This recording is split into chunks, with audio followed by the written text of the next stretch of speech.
By the time David Cracker was found, his body had been eaten away by rodents and worms. All that the police was able to find was a smiling skeleton with confession in hand. David Cracker had been wanted by the police in several states in connection with dozens of horrific murders over a 30-year period. He had been caught several times over the decades and gone to trial, but somehow always bested charge on a technicality. 7 times he somehow beat murder charges in the 1990s. The press even began calling him Lucky David Cracker. The only thing he was lucky for was the fact that back then they didn't know how DNA worked. But now he was dead. The test ring and the skeleton did in fact belong to one David George Cracker. With that and his confession, the cold cases attached to 27 murders can now be laid to rest. The police were unwilling to release his confession, but not long after, it was sealed in an evidence locker in Boulder, Colorado. It went missing. I have a copy for you, but be warned, it gets gruesome, and what you read can never be unread again. I hereby confess that over my lifetime, I have killed no less than 27 men and women over my lifetime.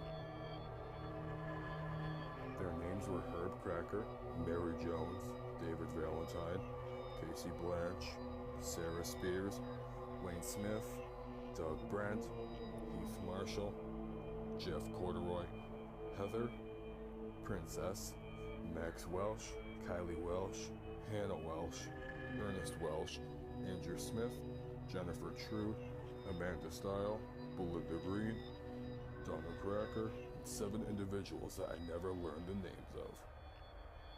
There were also several people that I stabbed in bar fights that I never got to see if they were dead. If it pleases the court, I'm happy for you to attach any deaths you see fit to my name. I need you to know that this is who I am and all that I have strived to be. At a young age, I learned that I enjoyed death and the habit of killing any animals that had wandered onto my family farm. I never planned on killing any people until at age 17 when my father caught me skinning a live dog. It wasn't his fault. He was just acting how anybody would. He grabbed a knife out of my hands, threw it to the floor, and decided to beat me. All I could do to stop him was to grab a bloody knife from the floor and plunge it through his eye. He was dead, but something changed to me that day. I decided to drop his body from the top of the barn and tell Mom I saw him slip. She was devastated, but believe me, so did the police. I had done it. I'd gotten away with murder. When you experience a rush like that, you just can't go back to killing stray animals. After my father's death, my mother decided to sell the farm and move to her family. I decided to go on my own journey. For 30 glorious years, I killed 26 more people, including my mother. That was more mercy killing. She had been hounded by the press for so long about my murders that I just couldn't stand to see her suffer anymore. Her death was quicker than the rest. In front of me, you will see my collection, trinkets from all my conquests, my dad's pipe to my Amanda Styles necklace. This collection has been my life's work and I'm very proud of it. You may notice it's in the shape of a pentagram.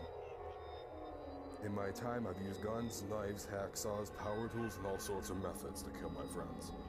One time I was even able to have one victim eaten alive by pigs. That was Doug Brent. I truly never wanted to ever stop. But then the police started to get more thorough with their investigations. It made some people smile. I write this now, sitting in a cave on just my last legs.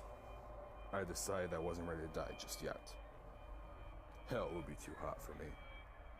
So I decided to see if I could strike up a bargain with the devil himself. I put various trinkets I collected into pentagram shape, and I asked if Beelzebub might have a word with me. To my surprise, one of his demons came in his head.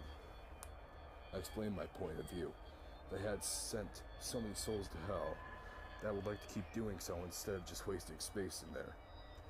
My demon agreed to let me and gave a deal. Baraka Tuni, Leposo, Avi Krako, Huil Same. That's demon speak. Roughly translated, it means, I summon David Cracker. His will, not mine.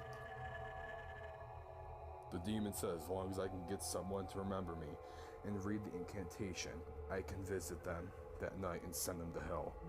I finally found my true purpose. It was never to kill a few dozen people over a lifetime. My purpose is to be a new angel of death, but for the other team. I sit here now, covered in my own blood. The rats and worms approaching. They look hungry.